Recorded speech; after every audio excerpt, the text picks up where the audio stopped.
Assalomu alaykum hurmatli obunachilar. Soat millari kechqurun 11 bo'lishiga qaramay bizlarga dastavka davom etyapti. Yana bir dastavkamiz Buxoroy Sharif tomonga bo'lyapti. Bu dastavkamiz Belarusga TIS plus 30 kilovatli kotел bo'lyapti. Mana Buxoroy Sharifdan akamiz kelganlar. Shavkat Mirzo aka. Aka yaxshi keldingizmi? Assalomu alaykum akalar, yaxshimisizlar? Bizlar Buxorodan tashrif buyurdik. Reklama bo'yicha kelgan edik. Reklamada rostdan haqqoniy ekan. Belarusdan kotелlardan olib ketamiz. 3-marta. Rostdan ishlashiga 100% garantiya ekan.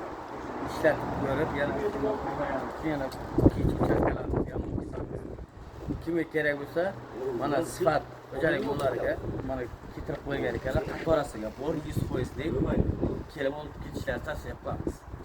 Ishlaringizga omad, xaridlar uchun rahmat.